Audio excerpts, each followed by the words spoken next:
আসসালামু আলাইকুম রহমতুল্লাহ। সম্মানিত দর্শক শ্রোতা, আশুরার রোজা।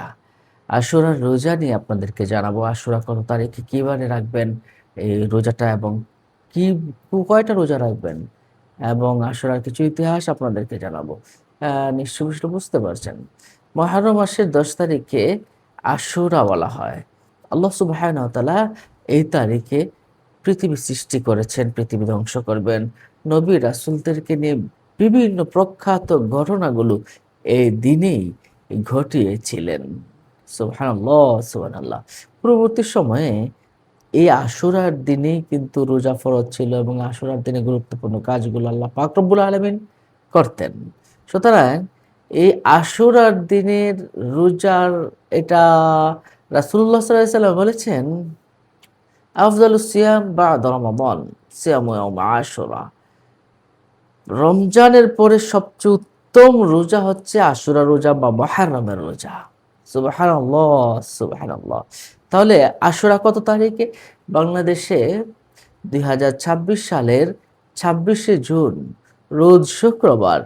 ২০২৬ সালের ২৬শে জুন রোজ শুক্রবার বাংলাদেশে আশুরা পালিত হবে। সারাটা দিন আশুরা থাকবে। সেই হেতু শুক্রবার সারাদিন রোজা রাখতে হবে।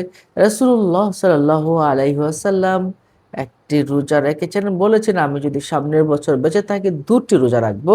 কারণ ইহুদি এবং খ্রিস্টানদের বিরোধিতা করতে হবে। তারা একটি রোজা রাখতেন। সেহেতু আমরা তাদের বিরোধিতা করে আমরা ২ টি রোজা রাখবো। এর মানে হলো আমরা ২ টি রোজা রাখতে পারি। একটা বৃহস্পতিবারে ২৫শে জুন, আরেকটা ২৬শে জুন শুক্রবার। বৃহস্পতিবার এবং শুক্রবার, অথবা শুক্রবার অথবা শনিবার। যেকোনো ২ টা রোজা আপনাকে রাখতে হবে। সম্মানিত দর্শক ও শ্রোতা, তাহলে এই রোজাটা রাখলে কি হয়? এই বিষয়টা কিন্তু আমরা অনেকেই জানি না। আসুন আমরা একটু জেনে নেই হাদিস শরীফ থেকে। রাসূল সাল্লাল্লাহু আলাইহি ওয়াসাল্লাম বলেছেন, মান সামা ইয়াউমা আশুরা মিনাল মুহররম উতিয়া সাওয়াবা ১০,০০০ শাহীদিন ওয়া সাওয়াবা ১০,০০০ হাজ্জিন। যে ব্যক্তি মুহররম মাসের আশুরার দিনে রোজা রাখে, আল্লাহ সুবহানাহু ওয়া তাআলা তাকে ১০,০০০ শহীদের সওয়াব এবং ১০,০০০ হাজীর সওয়াব তার আমলনামায় দান করেন। আল্লাহু আকবার, আল্লাহু আকবার। এছাড়া আরেকটা হাদিস শরীফে আরেকটা শুনলে আপনারা আশ্চর্য হয়ে যাবেন। রাসূল সাল্লাল্লাহু আলাইহি ওয়াসাল্লাম বলেছেন, মান সামা ইয়াওমা আশুরা কাতাবাল্লাহু লাহু ইবাদাতা সিত্তিনা সানাতান বিসিয়ামিহা ওয়া কিয়ামিহা।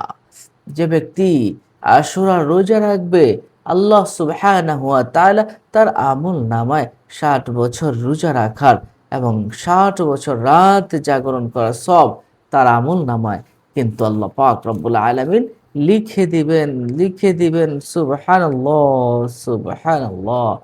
আরেকটা হাদিস শরীফে এসেছে, দেখুন, মান সামা ইয়াওমা আশুরা মিনাল মুহররম উতিয়া সাওয়াবা ১০,০০০ মালাকিন।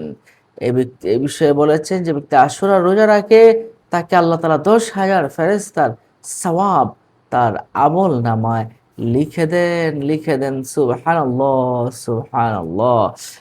আর রাসূলুল্লাহ সাল্লাল্লাহু আলাইহি ওয়াসাল্লাম বলেছেন, আয়াতাসিবুল্লাহি ইউকাফিরা সানাতান। আমি আশা করি আল্লাহ পাক রব্বুল আলামিন ১ বছরের গুনাহ তাকে মাফ করে দিবেন। সুবহানাল্লাহ। যে ব্যক্তি আশুরার রোজা রাখবে, আল্লাহু আকবার। এজন্য আশুরার রোজা কিন্তু আগেকার জামানায় এটা ফরজ ছিল, পরে সেটা ওয়াজিব হয়ে গেছে, এটা সুন্নত হয়ে গেছে। সুতরাং আশুরার রোজাটা আমরা রাখবো। আশুরার দিনে পৃথিবী সৃষ্টি হয়েছিল, আশুরার দিনে পৃথিবী আবার ধ্বংস হবে। আল্লাহু আকবার, আল্লাহু আকবার। তো গুরুত্বপূর্ণ কাজগুলো পৃথিবীর মুহররম মাসের আশুরার দিনে হয়েছিল। আসুন আমরা এই দিনে রোজা রাখি, এই দিনে আমরা ইবাদত বন্দেগীর ভিতরে করি, নামাজ আদায় করি।